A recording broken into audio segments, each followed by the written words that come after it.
आज हमारे साथ हैं सेंट्रल इंडिया की one of the best lactation consultant जो ब्रेस्ट फीडिंग को एक पर्पस और पैशन के साथ में जीती हैं, none other than doctor Neerja Puranik. Welcome you ma'am to the show. जैसे ही बच्चा इस दुनिया में आता है और वो जो शुरुआती समय होता है वो बड़ा ही खास होता है बच्चे के लिए भी और बच्चे की माँ के लिए भी। उस समय को इतना खास मेडिकल स्पेस में क्यों माना जाता है? क्यों हम उसे गोल्डन आवर की उपमा के साथ पहचानते हैं?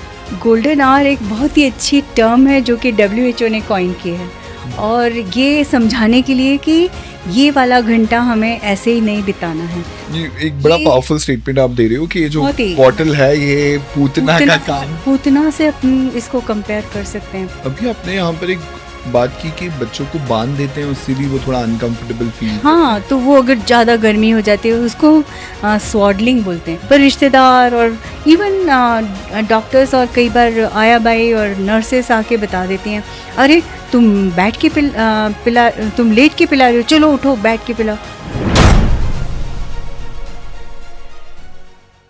हेलो एवरीवन, मैं हूं एंकर मान और I welcome you all to another very fresh episode of the gem talk. आज का ये एपिसोड बड़ा खास है उन सब के लिए जो एक सोसाइटी का हिस्सा है, जो एक कम्युनिटी का हिस्सा है, जो एक पेरेंटिंग जर्नी कहीं ना कहीं एक्सपीरियंस करते हैं। वो सारी न्यू मॉम्स, वो सारी ओल्ड मॉम्स जो बेबी से कहीं ना कहीं कनेक्टेड है, उन सब के लिए आज का ये एपिसोड बड़ा ही खास होने वाला है क्योंकि आज हमारे साथ हैं सेंट्रल इंडिया की one of the best lactation consultant जो ब्रेस्ट फीडिंग को एक पर्पस और पैशन के साथ में जीती हैं, none other than doctor Neerja Puranik. Welcome you ma'am to the show. हाँ, नमस्ते मन, इतना अच्छा इंट्रोडक्शन देने के लिए thank you so much. Thank you so much for joining us. और ये इसलिए भी बहुत खास है क्योंकि हर साल अगस्त मंथ में पूरी दुनिया वर्ल्ड ब्रेस्ट फीडिंग वीक को सेलिब्रेट करती है और आज हमारे साथ जो पर्सनालिटी जुड़ी हुई है लगभग पिछले 3 दशक से यानी 30 सालों से ब्रेस्ट फीडिंग को एक पर्पस और एक पैशन के साथ में लगातार हर पॉसिबल स्टेज पर लेकर जाने की कोशिश करती हैं। और आज का ये जो हमारा एपिसोड है, this is supported and promoted by Puranik Health Center. Thank you so very much to Puranik Health Center for supporting this wonderful cause. My very first question यहाँ पर जो मैम आपके लिए आ रहा है वो ये है, जैसे ही बच्चा इस दुनिया में आता है और वो जो शुरुआती समय होता है वो बड़ा ही खास होता है बच्चे के लिए भी और बच्चे की माँ के लिए भी। उस समय को इतना खास मेडिकल स्पेस में क्यों माना जाता है? क्यों हम उसे गोल्डन आवर की उपमा के साथ पहचानते हैं? गोल्डन आवर एक बहुत ही अच्छी टर्म है जो कि WHO ने कॉइन की है और ये समझाने के लिए कि ये वाला घंटा हमें ऐसे ही नहीं बिताना है। बच्चा और माँ की दुनिया बच्चा और बच्चे की दुनिया माँ है। और जैसे ही वो पैदा हुआ तो वो जहाँ से माँ के मतलब गर्भाशय में से आ रहा है तो उसको एकदम से यहाँ का वातावरण और सब कुछ दिखता है, तो वो सबसे पहले हमारा कहना है कि उसको माँ की छाती पर इस तरह से चिपका कर रखना चाहिए और फिर थोड़ा-सा एक स्टेराइल जो कपड़ा होता है हमारे पास, उससे हम उसको थोड़ा ढक देते हैं जिससे कि उसको हाइपोथर्मिया नहीं हो। अब क्या होता है कि जैसे ही वो माँ के छाती पर आया, तो इमीडिएटली मत एक्सपेक्ट करिए कि वो आते से ही दूध पीने लगेगा। वो 15 मिनट तक तो कुछ भी नहीं करता है, इसलिए गोल्डन आवर उसको बोला गया कि हमें उसको टाइम देना है। तो थोड़ा-सा 15-20 मिनट तक वो देखेगा और उसको दिखाई इतना ज़्यादा कुछ नहीं देता, वो सूँघने की शक्ति उसकी बहुत ज़्यादा होती तेज है। होती है। तो वो वही स्मेल जो उसकी माँ की है वो उसको तलाश करता है और वो यहाँ तक कि हम लोगों ने वीडियोज़ बनाए कि ब्रेस्ट क्रॉल करता है बच्चा, ब्रेस्ट की तरफ जाता है और उसको वही धड़कन सुनाई देती है। प्रेफरेबली हम उसका सिर लेफ़्ट की तरफ, जैसे कि मेरा अभी है, तो लेफ़्ट साइड में करते हैं तो उसको माँ की हार्ट बीट सुनाई देती है। तो बहुत कंफर्टेबल महसूस करता है और जैसे ही माँ की स्किन टू स्किन एक वर्ड है कि स्किन टू स्किन हमने जैसे ही लगाया तो माँ के ऑक्सीटोसिन और प्रोलैक्टिन नाम के हॉर्मोन्स रिलीज होते हैं ब्रेन में से और वो माँ की बॉडी का टेम्परेचर बढ़ा देता है। कितना सुंदर साइंस है ये, साइंस है। Right right. माँ का टेम्परेचर बढ़ जाता है, निपल्स इरेक्ट हो जाते हैं और बच्चे को गाइडेंस मिलता है और बच्चे को हाइपोथर्मिया मतलब उसका जो टेम्परेचर कम होता है वो नहीं होता है। माँ के शरीर पे बहुत सारे, सबके शरीर पे बहुत सारे बैक्टीरियाज़ हैं, है ना? हमारे स्किन के ऊपर। तो वही बैक्टीरिया बच्चे को मिलते हैं, और वो बैक्टीरियाज़ बच्चे को मिलते हैं तो क्या होता है कि जो दूध आएगा उसमें वो एंटीबॉडीज़ रहते हैं। हम्म। तो इसलिए किसी और को, नर्स को या पीडियाट्रिशियन या ऑब्स्टेट्रिशियन फॉर दैट मैटर, कहीं पे भी कोई भी बच्चे को ज़्यादा ना छुए और सिर्फ माँ की छाती पे उसको लगाया जाए तो वो बेस्ट होता है। फर्स्ट 45 मिनट्स या 1 घंटा बच्चा बहुत एक्टिव रहता है, और इस रिफ्लेक्स को, सकिंग रिफ्लेक्स भी उसका बहुत अच्छा होता है। तो इस रिफ्लेक्स को हमको यूटिलाइज़ करना है, और इसलिए गोल्डन आवर में हम ये कहते हैं कि उसका वेट मत लीजिए, उसको सक्शन मत करिए, उसको विटामिन के बाद में लग जाएगा, और उसके कपड़े और उसको भी कोई पहनाने की ज़रूरत नहीं, दादी-नानी को मत दिखाइए, बस ये वाला। पर इसमें है ना, बाहर जो भी लेबर रूम के बाहर या ऑपरेशन थिएटर के बाहर जो रिश्तेदार हैं, वो बहुत इम्पेशेंट हो जाते हैं कि अरे! बच्चा हो गया, हमको आवाज़ तो आ गई पर अभी तक हमें बच्चा। तो उनको हम पहले से ही, हमारी कुछ एंटीनेटल क्लासेस होती हैं, उसमें बताते हैं कि ये हम ऐसा गोल्डन आवर फॉलो करते हैं। तो ये गोल्डन आवर के बहुत सारे दूसरे भी एडवांटेज हैं, पर बेनिफिट्स अभी हैं। तो मैं इतना पर बता मुझे ये एक बात जो समझ आ रही कि मदर और चाइल्ड दोनों के बॉन्ड के लिए इट्स अ ब्यूटीफुल बॉन्डिंग बिल्कुल सही टाइम, है, हाँ। और दोनों के हेल्थ के लिए इसके अपने बहुत सारे बहुत सारे एडवांटेजेस हैं, एडवांटेज जैसे हैं। कि आपने बताया। मदर का जो ऑक्सीटोसिन और प्रोलैक्टिन नाम का हार्मोन है, तो ऑक्सीटोसिन क्या करते हैं, हैप्पी हार्मोन हम बोलते हैं। तो ऑक्सीटोसिन का एक और काम है कि यूट्रस को कॉन्ट्रैक्ट करना। वो बहुत अच्छे से यूट्रस को कॉन्ट्रैक्ट करता है। तो जो मदर में पोस्टपार्टम हेमरेज हम बोलते हैं कि डिलीवरी के बाद जो कई बार बहुत ज़्यादा ब्लीडिंग होता है, उसको रोकता है। मतलब इसके इंस्टेंट बेनिफिट्स बहुत चालू। Instant benefits for the right, mother. Right, right. और माँ अपने बच्चे को देखने में इतना बिजी हो जाती है कि हम, अगर नॉर्मल डिलीवरी हो रही तो हम नीचे टाँके आराम से लगा सकते हैं, वो हमको डिस्टर्ब नहीं करती है। इन बच्चों में हाइपोथर्मिया नहीं होता। इन बच्चों में जो शुरू से एक हफ्ते में, शुरू के हफ्ते में कुछ वेट लॉस होता है बच्चे का, वो इन बच्चों में कम देखा गया है। इंटेंसिटी ऑफ द जॉन्डिस इन बच्चों में कम पाई गई। तो ये इमीडिएट ब्रेस्ट फीडिंग, या कहना चाहिए कि one golden one golden hour hour को के जो ये जो फॉलो, गोल्डन बेनिफिट्स हैं। गोल्डन बेनिफिट्स हैं, उसका क्या एडवांटेज है, बात है, उसका क्या बात इम्पोर्टेंस है। है। जैसे कि आपने अभी बताया कि जो फर्स्ट फेज का फीडिंग होता है उसका भी एक अपना इम्पोर्टेंस होता है।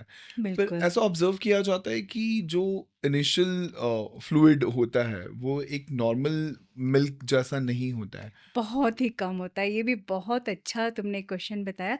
उसको भी हम गोल्डन लिक्विड बोलते हैं। अच्छा। वो कोलोस्ट्रम कहते हैं। वो बहुत थोड़ा बूंद-बूंद आता है, बहुत ज़रा-सा आता है, और ऐसा कहते हैं नेचर ने जितना बच्चे को चाहिए उतना ही बनाया है, अच्छा। उसको कोलोस्ट्रम को।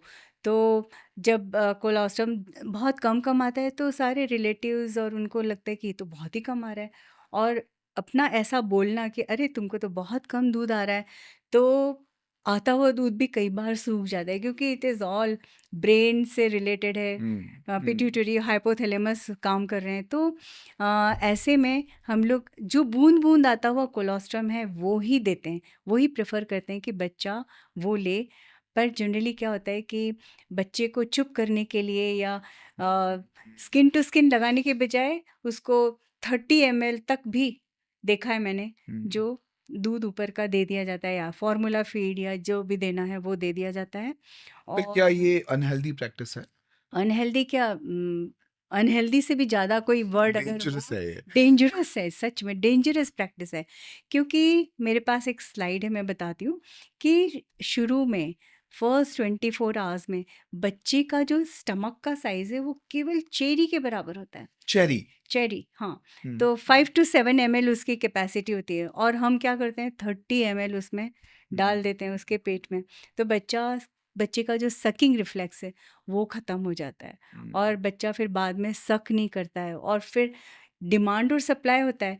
इसमें हमेशा काम तो वही होता है कि अगर बच्चा सक करेगा तो और ज़्यादा दूध बनेगा। पर बच्चा सक ही नहीं कर रहा है, क्योंकि वो ऑलरेडी फुल है, उसका स्टमक इतना ज़्यादा। तो वो एक बहुत डेंजरस तो सिचुएशन हो एक जाती है एवरेज आपने कहा टमी साइज जो होता है वो 5 to 7 ml के फॉर आसपास होता है फर्स्ट 24 आवर्स में। आवर्स के हाँ, लिए, फिर पर धीरे धीरे वो बढ़ता है। ओके। पर हाँ, अगर उस फर्स्ट 24 आवर्स में अगर मान लीजिए उस बच्चे को जो हमने अब फीडिंग जिसको कहते हैं ऊपर से जो दूध दिया गया है उसकी क्वांटिटी ज़्यादा है, तो क्या वो उसके टमी के साइज को लॉन्ग टर्म भी इफेक्ट बिल्कुल करता है? अफेक्ट करता है, बिल्कुल अफेक्ट। आप रोज अनहेल्दी फूड खाओ और पिज़्ज़ा है, बर्गर है, जो भी खाना है, और मतलब ये सोचो कि आप है ना डे वन क्या, मतलब 1 आवर से ही, शुरू से ही आप उसको अनहेल्दी चीज़ें दे रहे हो, हम्म, हम्म। तो तो वो वो गलत डेंजरस है, फॉर बहुत श्योर है डेंजर ही। है। एक चीज़ ये भी है कि जैसे ही बच्चा पैदा हुआ, तो बच्चे का जो इंटेस्टाइन है, हम्म, जो इसके आते हैं, वो परमिएबल हैं।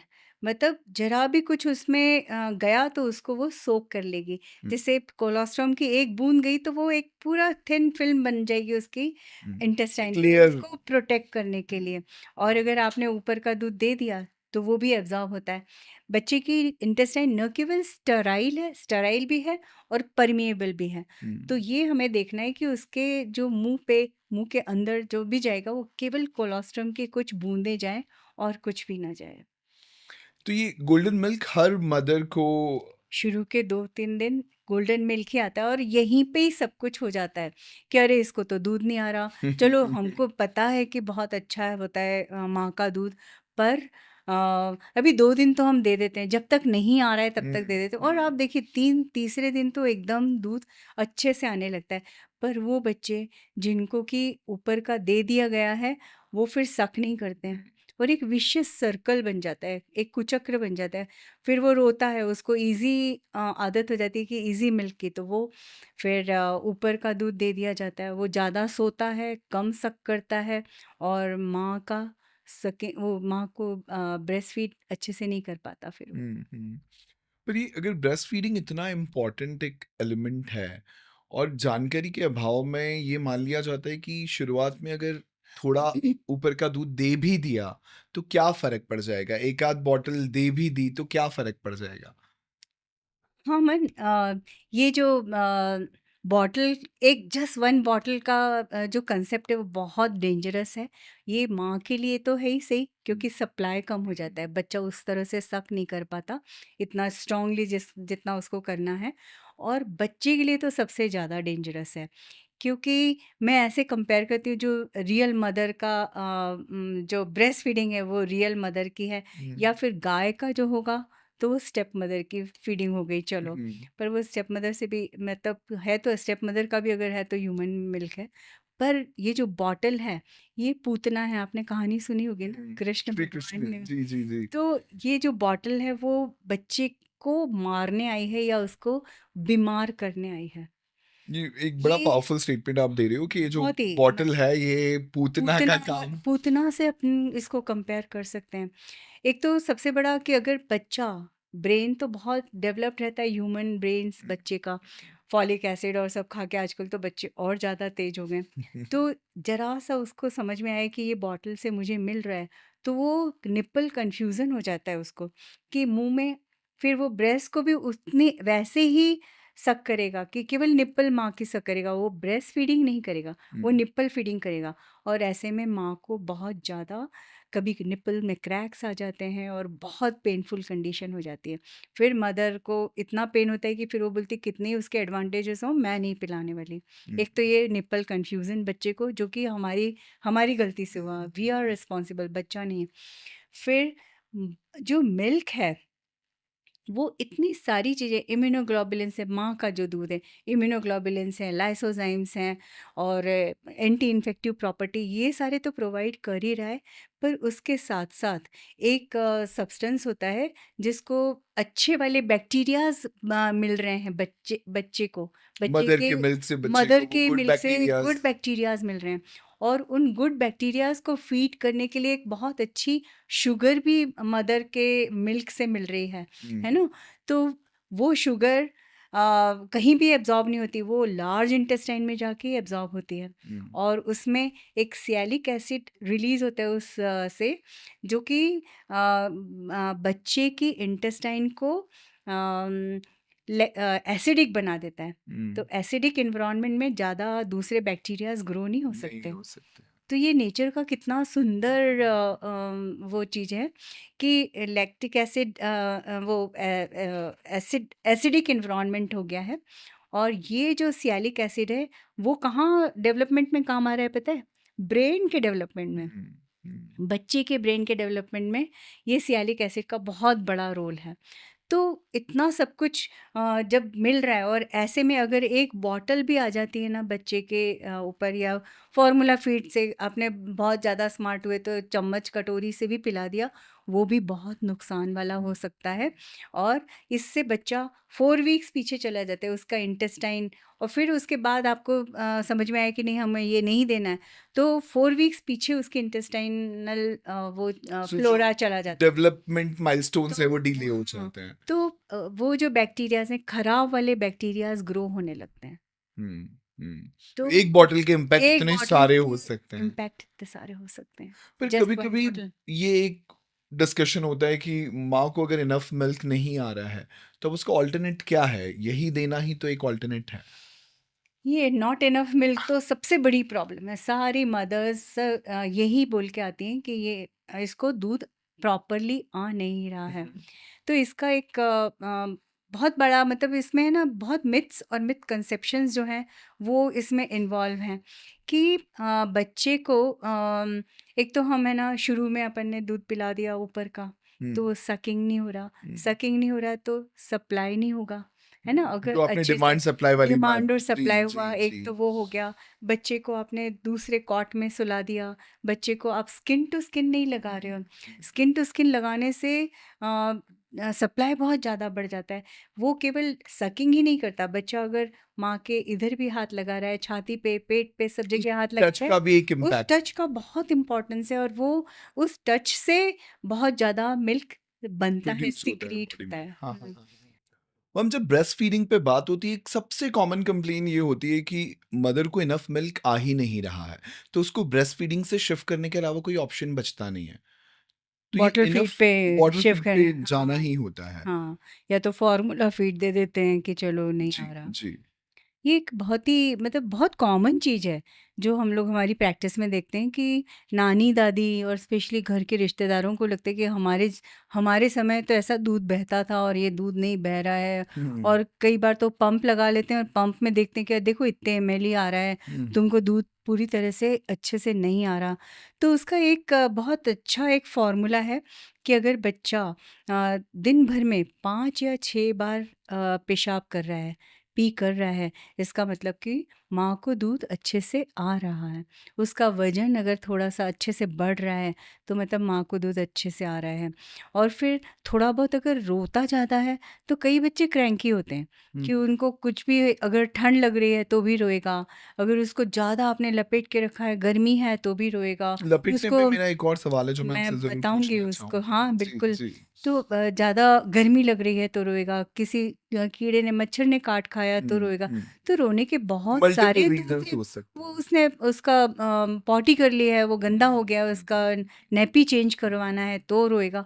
तो रोने का मतलब ये नहीं है कि उसको माँ भूख को लगी है। दूध नहीं आ रहा है, पर हमें घरवालों को समझाना है कि अगर वो, आप बस देख लो कि 5 या 6 बार पेशाब हो रही है उसकी, मतलब कि दूध अच्छे से आ रहा है।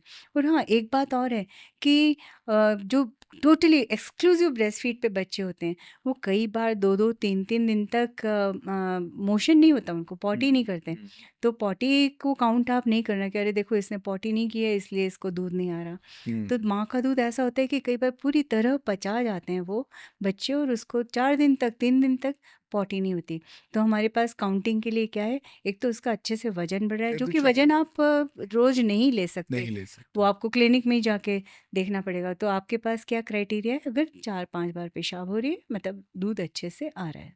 हुँ, ओके। अभी आपने यहाँ पर एक बात की कि बच्चों को बाँध देते हैं, उससे भी वो थोड़ा अनकंफर्टेबल फ़ील करते हाँ, हैं। तो वो अगर ज़्यादा गर्मी हो जाती है उसको स्वॉडलिंग बोलते हैं। जी। और आपको बहुत जगह उसके बहुत वीडियोज़ मिलेंगे कि आजकल हाउ तो टू लोग ट्रेनिंग स्वॉडल। करते हैं कि कैसे बिल्कुल स्वॉडल करना है। स्वॉडल करने की ट्रेनिंग, जो कि बिल्कुल गलत है। स्वॉडलिंग गलत है। स्वॉडलिंग नहीं करना चाहिए, बिल्कुल गलत है।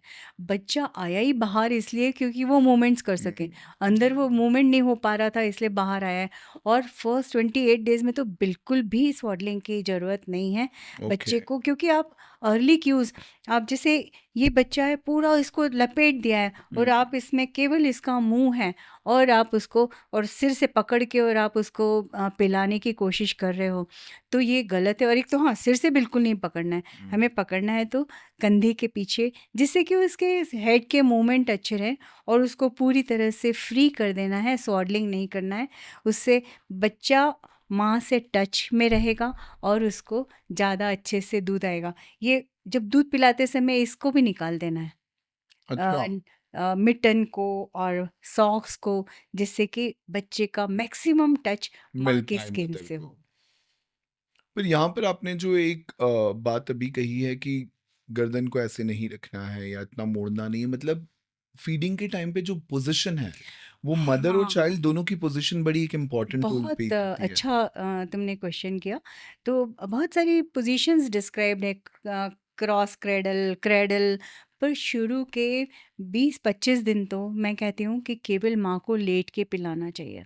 मतलब और मदर भी लेटी हुई है और मदर बच्चा भी लेटे, लेटा बच्चा हुआ है। तो अगर माँ अगर बैठ के दूध पिला रही है तो बच्चा तो लेटा, पोजीशन तो उसकी वही है। जी। और अगर माँ लेटी हुई है तो भी बच्चे की पोजीशन यही है, उसके बच्चे की पोजीशन में कोई फर्क नहीं पड़ता। हुँ, हुँ। पर रिश्तेदार और इवन डॉक्टर्स और कई बार आया बाई और नर्सेस आके बता देती हैं, अरे तुम बैठ के पिला, तुम लेट के पिला रहे हो, चलो उठो बैठ के पिलाओ। At the middle of the midnight 2 बजे 3 बजे जब बच्चे को दूध चाहिए तो वो कैसे बैठेगी? अभी अभी उसका ऑपरेशन हुआ है या फिर नॉर्मल डिलीवरी में भी नीचे जो स्टिचेस आते हैं एपिज़ियोटोमी, वो इतना पेनफुल होता है कि sitting on a painful episiotomy wound is so difficult. हुँ, और सिमिलरली सिज़ेरियन का स्कार है, अगर सिज़ेरियन से बच्चा है तो भी बैठना बहुत मुश्किल है। तो मुश्किल है। शुरू के बल्कि सवा महीने 20 दिन तक तो आप मोटिवेट करें माँ को कि लेट के ही पिलाए, और कोई कान में दूध नहीं जाता और कोई ऐसा नहीं होता कि बच्चा दब जाएगा। हुँ, माँ इतनी अलर्ट रहती है आधी नींद में भी कि वो आराम से वो बच्चे को संभाल लेगी। और इस बीच में थोड़ी बहुत उसको नींद भी आ जाती है तो वो बहुत उसके लिए आरामदायक है। और उसको अपनी ब्रेस्ट के वेट को पकड़ना नहीं पड़ता, बच्चे को पकड़ना नहीं है ज़्यादा, बस एक छोटा सा नेप ऑफ द नेक पे एक छोटा सा सपोर्ट दे दे वो, जिससे कि बच्चे की गर्दन अच्छे से ऊपर हो जाए और वो अच्छे से फ़ीड दूध कर पी ले। हुँ, हुँ। तो लेट के पिलाना बहुत अच्छी चीज़ है। ये एक बहुत ज़रूरी मैसेज है जो कि जाना चाहिए। ये सब लोग डीमोटिवेट करते हैं कि बैठ के दूध पिलाओ, आप लेट के मत पिलाओ। पर लेट के पिलाने के पीछे का प्राइमरी रीज़न कि मदर को कम्फर्टिंग हो मदर जाए? को आराम मिले और बच्चा तो वैसे ही उसी पोजीशन जी, में है, जी। तो मदर का कंफर्ट शुरू के दिनों में, और यही दिन है जबकि लैक्टेशन स्टेब्लिश हो रहा है। हुँ। बाद में तो बच्चा शीर्षासन करके भी पी सकता है। तो अभी ये वाली चीज़ है कि माँ का कंफर्ट बहुत ज़रूरी है। बहुत ज़रूरी है। पर जैसे कि आपने अभी मिडनाइट भी बच्चे को दूध पिलाना है और मदर के लिए भी कम्फर्टिंग हो जाता है। एक और बड़ा रीज़न होता है कि एक प्रैक्टिस होती है कि जब तक बच्चा बर्प ना कर ले, हाँ, तब तक बिल्कुल। वो माँ कंफर्टेबल नहीं फ़ील करती है। तो जो बच्चे एक्सक्लूसिव ब्रेस्ट फीडिंग पे हैं, माँ के दूध पे हैं, जो कि एक भी बार उन्होंने ऊपर का दूध नहीं लिया है, हुँ, उनको इतना ज़रूरी नहीं है बर्पिंग। बर्पिंग जो फ़ॉर्मूला फ़ीड पे हैं या ऊपर का दूध ले रहे हैं, उसमें तो बहुत ज़रूरी है, क्योंकि वो मतलब इतना हेल्दी भी नहीं होता और बर्प कर लेना ज़रूरी है। पर जो माँ के दूध पे बच्चे हैं, उनको कई बार जब मिडल ऑफ़ द नाइट पे बच्चा अगर सो गया है पीते-पीते, तो वो हुँ, आराम से लेटे-लेटे उसको वैसे ही लेटे रहने दें, और हल्का-सा ये वाली करवट अगर दिला दें तो उसका अगर ज़्यादा दूध पी लिया है तो फिर वो एंगल ऑफ द माउथ से नीचे चला जाएगा, वो ट्रेकिया में जाने की संभावना एकदम कम हो जाएगी। हुँ। तो बर्पिंग तो कंपल्सरी नहीं है, ले तो ठीक है, अगर नहीं भी बच्चा हाँ, ले तो रहा है तो इतना उसका उसको इट्स वो नॉट नहीं दैट होना। बिग ऑफ एन इश्यू हाँ, फॉर अ मदर बिल्कुल। और अ चाइल्ड। और फिर किसके लिए? जो कि एक्सक्लूसिव ब्रेस्ट फीड एक्सक्लूसिव है। ब्रेस्ट फीडिंग पे हाँ। है। बहुत बार ये ऑब्जर्व करने में आता है कि बच्चा एक्सक्लूसिवली ब्रेस्ट फीडिंग के ऊपर है, फिर भी उसके जो डेवलपमेंटल माइलस्टोन है, स्पेशली जो उसका वेट गेन है, वो रेगुलर नहीं दिख रहा है, या उसमें वो अच्छा, सिग्निफिकेंस गे डिफरेंस नहीं गेन दिख नहीं, रहा है। हाँ। तो ऑल्टरनेटिव्स पे जाना ठीक है? नहीं, मैं बिल्कुल नहीं बोलूँगी कि ऑल्टरनेटिव्स पे जाना है। उसका हम लोगों को काउंसलिंग करना पड़ता है, बैठ के देखना पड़ता है कि उसकी पोज़ीशन कैसी है, वो किस तरह से दूध पिला रही है और फिर भी वेट गेन नहीं हो रहा है। तो इसका एक बहुत बड़ा कारण है कि फोर मिल्क और हाइंड मिल्क। फोर मिल्क जो शुरू में आता है, माँ को दूध पतला होता है बिल्कुल, वो रिच इन प्रोटीन होता है, उसमें फ़ैट कंटेंट कम होता है। और जो बाद में आता है हाइंड मिल्क, उसमें फ़ैट कंटेंट ज़्यादा होता है। तो जब हाइंड मिल्क भी मिलता है बच्चे को साथ-साथ में, तब उसका वेट बहुत अच्छा गेन होता है। कई माएँ क्या करती हैं, मैडम आपने बोला था कि दूध मेरा ही देना है, तो हम्म मैंने दिया। तो फिर क्या प्रैक्टिस में लाते हैं कि इधर से दूध पी लिया है एक तरफ से, पर दूसरी तरफ से बहने लगता है, वो नॉर्मल चीज़ है। तो फिर वो एकदम चेंज करके दूसरी पोज़ीशन ले लेती हैं। तो बच्चे को क्या मिला? केवल 4 मिल्क मिला, पतला ही दूध मिला। Although the baby is on exclusive breast feeding और वो 5-6 बार पेशाब भी कर रहा है, पेशाब ज़्यादा बार करेगा क्योंकि उसको पतला-पतला ही दूध मिल रहा है। तो दूध इतना पतला दूध मिल रहा है, 4 मिल्क, तो ऐसे में उसका गेन नहीं अच्छा होगा। तो हम लोग एडवाइस करते हैं, उसकी काउंसलिंग करते हैं, उसको बताते हैं कि तुझे किस तरह से हाइंड मिल्क भी देना है। कुछ बच्चे ऐसे होते हैं जो प्री टर्म बच्चे होते हैं, उनके लिए सिर्फ एक्सक्लूसिव ब्रेस्ट फीडिंग सफिशिएंट है? अरे पता है ये नेचर का इतना सुंदर अरेंजमेंट है कि जैसे मैंने फोर मिल्क आपको बताया, हाइंड मिल्क बताया, वैसे प्रीटर्म मिल्क जो माँ बच्चे को जल्दी टाइम से समय से जल्दी जिन्होंने जन्म दे दिया, जिसको कि प्रीटर्म बेबी जी बोलते हैं, जी। वो उनका प्रोटीन कंटेंट और फैट कंटेंट अगर आप माँ का देखो लैब में जाके, तो उसका बहुत ज़्यादा होता है। हम्म, तो पर यही है कि उसको स्किन टू स्किन लगाना है और एक्सक्लूसिव ब्रेस्ट फीडिंग और ऑल टाइम मिल्क देना है, एटीएम जैसे बोलते हैं, ऑल टाइम मिल्क है। तो उसको बार बार दूध पिलाना है, ऐसा नहीं कि आप घड़ी से देख के 2 घंटे में ही पिला रहे हो, नहीं। जब भी उसके अर्ली क्यूज आपको देखना है। क्यूज से क्या तात्पर्य है? क्यूज से मतलब है फीडिंग क्यूज। और हम्म। फीडिंग क्यूज को मैं आजकल मैं बोलती हूँ मतलब फीड बच्चा रो रहा है तो उसको दूध नहीं, पिलाओ? नहीं, फीड नहीं। मी क्यूज बोलते हैं उसको, अच्छा। है ना? मतलब फीडिंग क्यूज को मैं बोल रही हूँ कि बच्चा माँग रहा है फीड मी क्यूज। तो हम्म। ये अर्ली होते हैं, मिड होते हैं और लेट होते हैं क्यूज, हाँ। हम्म। तो अगर आप बच्चे को अपने पास चिपका के सुला रहे हो, तो आप बहुत जल्दी से क्यूज आपको पहचान में आ जाएंगे कि जरा सा बच्चे ने मूवमेंट किया, हाथ ऐसे ऐसे किया, मतलब कि वो चाह रहा है कि वो माँ का ब्रेस्ट ढूंढ रहा है। तो ये अर्ली क्यूज हैं। और इसको आपने मिस कर दिया तो वो फिर श्रिल आवाज़ में रोने लगेगा, ये मिड क्यूज हैं। और फिर भी आपने इग्नोर किया, तो फिर वो इतना ज़ोर से रोता है, और फिर ये वाले जो लेट क्यूज में उसको बच्चे को दूध पिलाना इम्पॉसिबल होता है। पहले उसको थोड़ा सेटल करना करना पड़ता होता है, है। सेटल करना होता है, उसके बाद ही फिर वो दूध लेगा। तो इसलिए हम बोलते हैं कि झूले में भी मत सुलाओ शुरू के दिनों में, तो आप काफी सारे क्लू आप मिस कर जाओगे अगर बच्चा आपसे। हाँ, सारी क्यूज आप मिस कर जाओगे, तो आप हमेशा उसको अपने पास सुलाइए। आजकल ट्विन्स हमें काफी देखने के लिए मिलते हैं, और जब ट्विन्स अगर हैं और तो दोनों की रिक्वायरमेंट क्या सिर्फ एक्सक्लूसिव ब्रेस्ट फीडिंग से फुलफिल की जा सकती है? बिल्कुल, मैंने आपको शुरू में बताया ना, डिमांड और सप्लाई। हम्म। जब डिमांड ज़्यादा होती है तो सप्लाई भी अपने आप बढ़ जाता है। और ट्विन्स में थोड़ी दिक्कत ये होती है कि अगर आइडेंटिकल ट्विन्स हैं, तो एक बच्चा जो खूब शांत है, उसको माँ इग्नोर कर देती है, और वो जो जो बार-बार डिमांड कर रहा है उसको ज़्यादा पिलाती है। तो ऐसे में हम लोग हमेशा बोलते हैं कि एक साथ पिलाओ। मतलब उसमें क्या होता है कि अगर दोनों बच्चों को आप एक साथ पिलाते हो, तो इसमें माँ को बहुत अच्छे से समय मिलता है। मतलब आप ऐसे बैठ के या लेट के दोनों को पिला सकते हो। और इसमें बच्चे एक साथ सोते हैं, एक साथ उठते हैं, और माँ को थोड़ा टाइम भी मिलता है, और इसमें कन्फ्यूज़न भी नहीं होता कि किसको पिलाया और किसको नहीं पिलाया। तो ट्विन्स का ये है कि एक साथ दूध पिलाना बहुत अच्छा है, और बिल्कुल ऐसा नहीं होता कि आप कम सप्लाई हो रहा है, बिल्कुल ज़्यादा मतलब सफिशिएंट हो। Sufficient, more than sufficient supply होता है।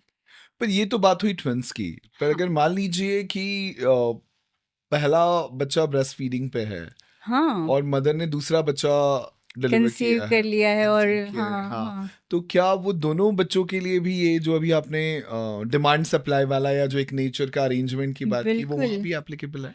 सबसे पहले तो जैसे ही माँ प्रेग्नेंट हुई और 1.5 साल का ही बच्चा है, छोटा जो है, तो ये कह दिया जाता है कि अब तुम ये 1.5 साल के बच्चे को दूध पिलाना बंद बंद कर कर दो। दो।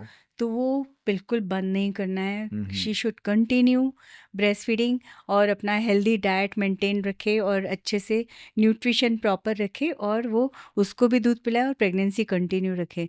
और जब डिलीवर हो जाती है तो जो न्यूबॉर्न है, नेचुरली न्यूबॉर्न को फर्स्ट प्रेफरेंस देगी वो, और न्यूबॉर्न के साथ-साथ वो अपना जो उसका सिबलिंग है उसको भी पिला सकती है। तो इसको हम टेंडम फीडिंग बोलते हैं। हुँ, हुँ। तो दोनों को साथ-साथ पिलाना भी अच्छा है। पर अभी आपने कहा कि बच्चा 1.5 साल का हो गया है, तब तक मदर उसको ब्रेस्ट फीड करती रहे। क्या क्या ये प्रैक्टिकली दिखाई देता है? मतलब मुझे ऐसा लगता बिल्कुल। है 6 महीना, 8 महीना, 9 महीना एक नहीं, नहीं, तो 6 महीने तक तो हमें एक्सक्लूसिव ब्रेस्ट फीडिंग करना है, मतलब कुछ भी ऊपर का नहीं देना है। और 6 महीने के बाद हमें अन्नप्राशन करना है। अन्नप्राशन भी लोग है ना सबसे पहले खीर से कर देते हैं, हुँ। जो कि बिल्कुल गलत है। बच्चे को आने वाले 1.5 साल तक ना तो नमक देना है और ना शक्कर देना है। तो नमक और शक्कर बिल्कुल कॉन्ट्राइंडिकेटेड है। तो जो भी आपके घर में बन रहा है, लौकी की सब्ज़ी बन रही है तो उसके लिए आप निकाल दीजिए बिना नमक वाली, और बच्चे को खिला सकते 6 हैं। महीने के बच्चे को? 6 महीने के बच्चे को मतलब आप ग्रेजुअली प्रोग्रेसिवली, ओके, ओके, चालू ओके, करेंगे। Okay, okay. और उसको इतना गाढ़ा, कई बार क्या करते हैं कि केवल दाल का पानी, हुँ। चावल का पानी, वो चावल का पानी, दाल का पानी सफिशिएंट नहीं होता है बच्चे के न्यूट्रिशन के लिए।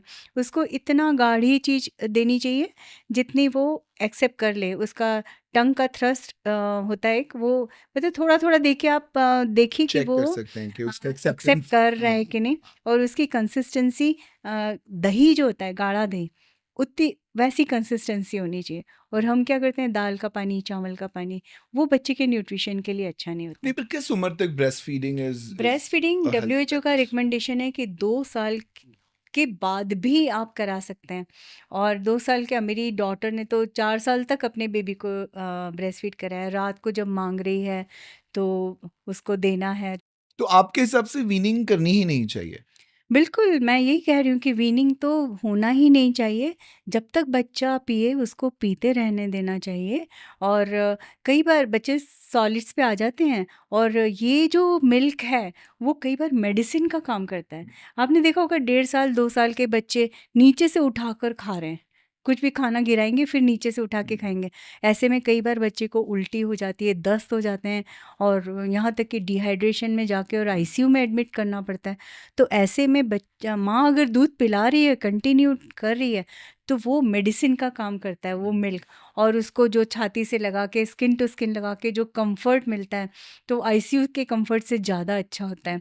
और वो मेडिसिन का काम करती है, एंटीबॉडीज़ उसको देती है।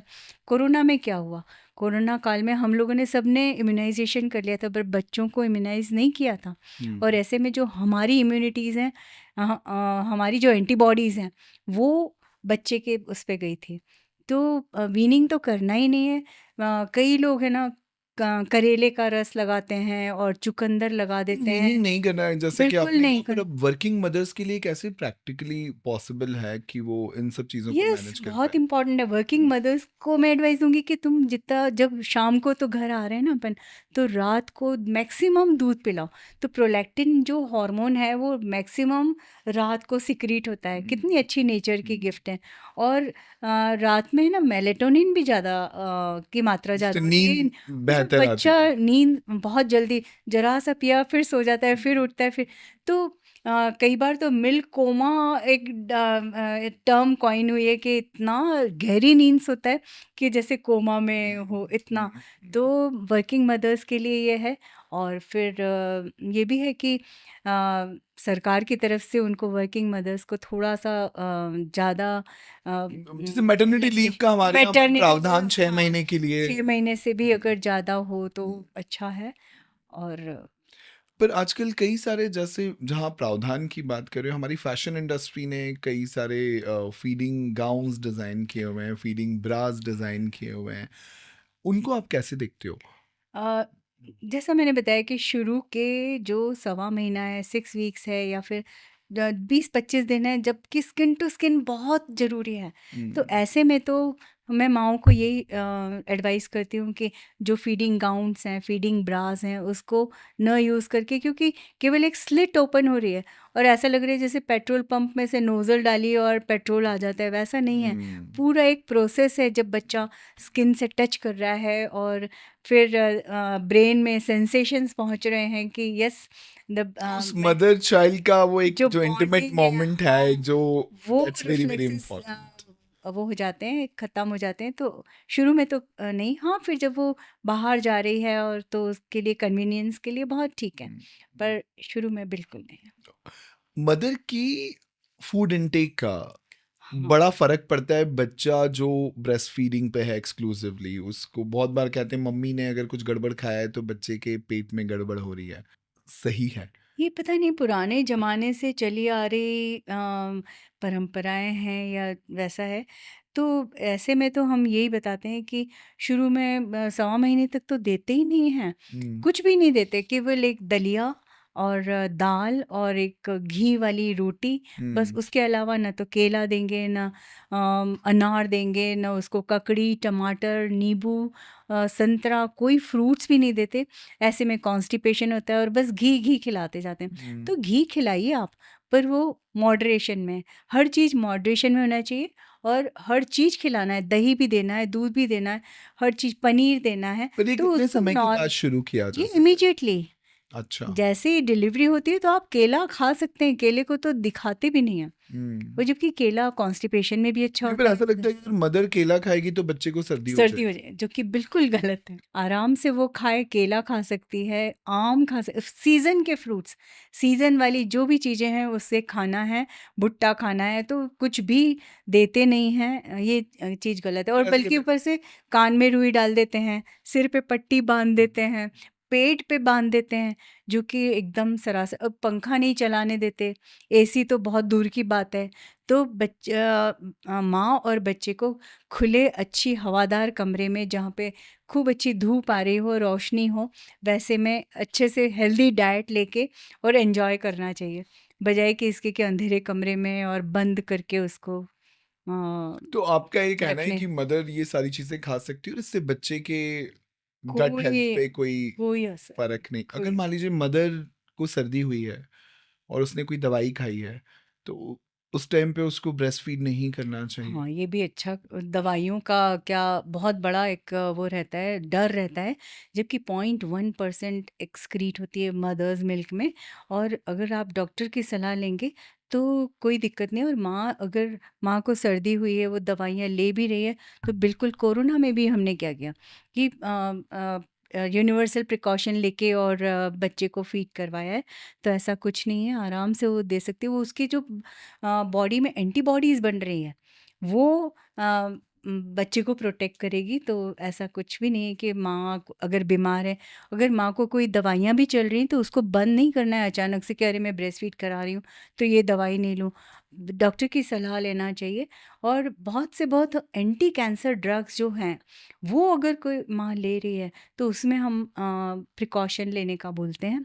पर अदरवाइज़ कोई ऐसी ड्रग्स नहीं है जिसमें कि हम बोलें कि नहीं तुम ये दवाई ले रही हो, एंटी एपिलेप्टिक्स ही ले रही है, कोई एंटी हाइपरटेंसिव ले रही है, तो आप उसको बच्चे को दूध नहीं देना है या आपकी दवाइयाँ बंद कर देना है। बिना डॉक्टर की सलाह के कुछ भी नहीं करना है। पर ब्रेस्ट फीडिंग करने वाली मदर्स का ऐसा अनुभव रहता है कि ब्रेस्ट फीड करने से उनका ब्रेस्ट का शेप साइज गड़बड़ा जाता है। इस कारण भी कुछ लोग ब्रेस्ट फीडिंग को थोड़ा अवॉइड करते हैं। ये भी गलत है। मैं कितनी मॉडल्स की आपको बता सकती हूँ कि जो बिल्कुल स्लिम ट्रिम हो गई हैं। और बल्कि मैं तो कहूँगी ब्रेस्ट फीडिंग एक बहुत बढ़िया जिम है। हम्म, जितना आप ब्रेस्ट फीड कराओगे उतना बच्चे का वज़न बढ़ता है और उतना आपका घटना चालू हो जाता है। ये फैक्ट है। हम्म, ये मतलब साइंटिफिकली प्रूव्ड है। तो बच्चे को आपको उठाना, बच्चे को फीड कराना, ये एक बहुत बढ़िया एक्सरसाइज़ है। हम्म। और इसमें कोई ऐसा नहीं है कि आपका शेप बिगड़ जाएगा या Now we या are towards the end of our entire discussion because this has been such an informative and meaningful conversation जो आज हमने आपके साथ यहाँ पर किया है। नीरजा पुराणिक जी ने अपने जीवन का एक बहुत बड़ा हिस्सा ब्रेस्ट फीडिंग को सपोर्ट, प्रमोट, लोगों को एजुकेट करने में और उसको सेलिब्रेट करने में लगाया है। आपकी इस इंस्पिरेशन के पीछे का क्या कारण है? इसकी कहानी तो बहुत थोड़ी-सी अलग ही है। मैं उस समय एमवाय हॉस्पिटल में कार्यरत थी और 3 दिन की वर्कशॉप होने वाली थी। आज से शायद 30 साल पहले की बात है। और ब्रेस्ट फीडिंग की फ्राइडे, सैटरडे, संडे 3 दिन वो वर्कशॉप होने वाली थी। फिर कोई भी किसको भेजें तो मुझे ही पकड़ के भेज दिया गया। तो मैं बहुत ज़्यादा थोड़ी-सी शुरू में तो डिप्रेस हुई कि मेरा वीकेंड चला जाएगा, बच्चों के साथ रहना था। पर वो 3 दिनों में मैंने इतना ज़्यादा सीखा। चाचा नेहरू हॉस्पिटल में बीपीएनआई की टीम आई हुई थी, breast feeding promotion network of India की। और इन 3 दिनों में सुबह 9 बजे से लेके 6 बजे तक वो वर्कशॉप चलती थी। और उसके बाद जब संडे ख़त्म हुआ और फिर उसके बाद से मैं रूटीन में आई, तो I was A converted person कि उसके बाद से मैंने कभी पीछे मुड़ के नहीं देखा और मैं ब्रेस्ट फीडिंग के सपोर्ट में लग गई हूँ। क्या बात है! आपने कहीं समाज में कोई ऐसा मूवमेंट आपने कहीं किया, आपने कहीं देखा जो आपको लगता है कि आपके इस पर्पस को बहुत स्ट्रॉन्ग सपोर्ट करता हुआ दिखाई दिया? मैं रोटरी से जुड़ी हुई हूँ और रोटरी हर साल जब भी ब्रेस्ट फीडिंग वीक आता है तो हम लोग अलग-अलग कॉलेजेस में जाते हैं और अलग-अलग संस्थाओं में जाते हैं। तो इसका रिस्पॉन्स इतना अच्छा मिलता है। लोग मतलब इवन यंग गर्ल्स भी इसके बारे में जानना चाहती हैं और अच्छे-अच्छे क्वेश्चंस पूछती हैं। तो मुझे लगता है अगर ये समाज में ये चीज़ें बताई जाएँ तो बहुत अच्छा है। और आप जैसे ये पॉडकास्ट कर रहे हैं तो इससे भी बहुत सारा मतलब पॉजिटिव मैसेजेस जाएँगे ब्रेस्ट फीडिंग के बारे में। We would like to extend a great thanks to Team The Jam Talk for bringing such important discussion to this particular podcast. Ma'am जितनी अच्छी डॉक्टर हैं और जितनी अच्छी ह्यूमन हैं उतनी ही अच्छी पोएट भी हैं। हमने पहले आपके साथ एक पॉडकास्ट किया था और एक बड़ी प्यारी सी पोम के साथ हमने उस पॉडकास्ट को कंक्लूड किया था। और हम चाहते हैं कि आज जब हमने इतना फुलफिलिंग डिस्कशन किया है, इतना सेटिस्फाइंग डिस्कशन किया है, तो इसका भी कंप्लीशन आपकी एक प्यारी सी कविता के साथ अगर होगा तो। बिल्कुल सही। मैंने अपने दिल से वो कविता लिखी है और वो कविता ब्रेस्ट फीडिंग के बारे में है। जो हमने पुरानी एक कविता से एक पुष्प की अभिलाषा, तो उसके ऊपर उसी की तर्ज पे मैंने लिखा है कि एक शिशु की अभिलाषा क्या क्या है। बात है! तो तो अगर उस वो एक कविता को हम यहाँ सुन सकें तो बड़ी अच्छी बिल्कुल बात होगी। ठीक। तुझे सब है पता, मेरी छोटी सी अभिलाषा है मेरे प्यारे डॉक्टरों से, जैसे ही निकालो मुझे गर्भ से, जोड़ दो मुझे मेरी माँ के स्तन से। शहद पीने की चाह नहीं, न ही मुझे नहलाया जाए, माँ का दूध पीने के बाद ही मुझे नानी, दादी और बुआ को दिखाया जाए। कोलोस्ट्रम कितना भी कम हो, एक चेरी के साइज के बराबर ही तो मेरा उदर है।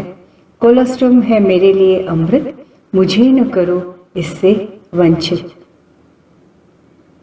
मैं निशक्त हूँ, पर तुझको तो पता है मेरी माँ, तू मांगना मुझे डॉक्टर से, न माने तो झगड़ लेना, गुस्सा करना, उनसे कहना विटामिन के बाद में लग जाएगा, पर मेरे सकिंग रिफ्लेक्स का यह सुनहरा घंटा चला जाएगा।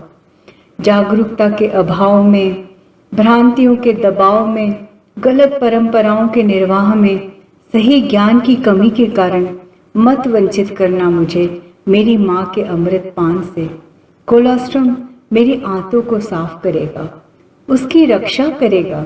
स्तन के पास जाकर माँ के दिल की धड़कन सुनकर मैं बेफिक्र हो जाऊंगी।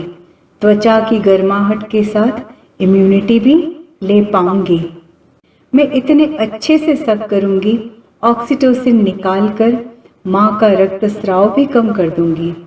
साथ में सुलाना, कैंगारू जैसे चिपका कर रखना, अगर मांगू बाजार में भी तो शर्माना मत, पिला देना अमृत मुझे।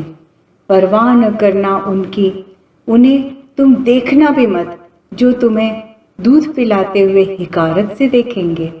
देखना धीरे धीरे समय के साथ लोगों का नजरिया भी बदलेगा। जरूर आने वाले समय में सुविधाएं बढ़ेंगी। स्टेशन पर, एयरपोर्ट पर, ऑफिसों और मॉल्स में भी, कहीं भी तू मुझे बेफिक्र, बेझिझक दूध पिला पाएगी। पिलाते रहना दूध मुझे 2 साल के बाद भी। मत लगाना चुकंदर करेला दूध छुड़ाने के लिए। कृष्ण और जीसस को भी देखो, पी रहे हैं अब तक भी। कभी हुई उल्टी, दस्त, चोट लगी या हुई तबीयत मेरी नासाज, तेरा ये ब्रह्मास्त्र काम आएगा, सभी बीमारियों को खदेड़ देगा मेरे शरीर के बाहर। छोटी सी अभिलाषा है मेरे प्यारे डॉक्टरों से। तुझे सब है पता, मेरी इतने सारे डिस्कशन के बाद भी एक सवाल जो मन में रह जाता है वो ये है कि हम फिर भी हमारे आसपास समाज में वातावरण में ये देखते हैं कहीं कहीं पर बॉटल फीडिंग का बड़ा स्ट्रॉन्ग प्रमोशन हमें देखने के लिए मिलता है। बिल्कुल। तो ऐसी कोई आपके जीवन की घटना है जो आप हमारे साथ बांट सकते हैं जहां पर आपको ऐसा लगा हो कि हमने एक छोटा कदम जिससे एक बड़ा बदलाव आने की संभावनाएं दिखाई दी थी, वो कदम आपने लिया हो? नहीं, कई बार हम लोगों ने एयरपोर्ट पे देखा है या फिर बस स्टैंड पे या रेलवे स्टेशन पे, जो मतलब चाइल्ड केयर वाले जो रूम्स होते हैं, तो उसमें बॉटल को दिखाया जाता है, जो कि हमें मतलब आगे रह के इसको बताना चाहिए कि नहीं, ये जो चीज़ आप कर रहे हो वो गलत है। ऐसे ही हमारे यहाँ एक ज़ू पे इंदौर इंदौर के जो चिड़ियाघर है वहाँ पे एक चाइल्ड केयर रूम था। तो उसमें संवेदना परिमार्थिक एक संस्था है, उन्होंने वो बनाया है बहुत अच्छा। तो उन्होंने वॉल बताया था पेंटिंग। Wall painting. तो उसमें बताया कि आप मैडम आइएगा और वो उसको देखिए। तो मैं गई, शायद मैंने एक दिन पहले अच्छा हुआ देख लिया उसको जाके। तो उसमें एक महिला बॉटल से अपने बच्चे को दूध पिला रही है और उसमें लिखा था कि बेबी केयर रूम है जो भी। तो मुझे बहुत अजीब लगा कि ये तो गलत मैसेज जाएगा। तो फिर मैंने उसी समय पेंटर को ढूँढा, बट पेंटर उस समय बाहर कहीं चला गया था। तो फिर किसी और पेंटर को हायर किया और उसका जो फ़ोटो था, जो पेंटिंग थी वो बदलवाई और उसमें माँ एक बच्चे को अपना स्तन से दूध पिला रही है, वो वाला लगवाया कि कम से कम मैसेज सही जाए। और थैंक्स टू परमार्थिक वो संवेदना कि उन्होंने मेरे को अलाउ किया कि हाँ, आप ये कर सकते हो। क्या तो बात है! वैसे सच में छोटी-छोटी पावरफुल चीज़ें। मैसेज कि हम अपने सोसाइटी के हर उस जगह पे सुधार को लाकर समाज के इस बड़े महत्वपूर्ण, और मुझे लगता है समाज नहीं, हर एक घर, हर एक व्यक्ति के इस एक बहुत बड़े पहलू के अंदर एक बड़ा बदलाव ला सकते हैं। सो इसी के साथ हम यहाँ पर एक बड़ा सा धन्यवाद आपको एक्सटेंड करना चाहते हैं for making this conversation really really meaningful and engaging for everyone who is listening to it. Thank you so very much thanks for joining us thank you today. So much.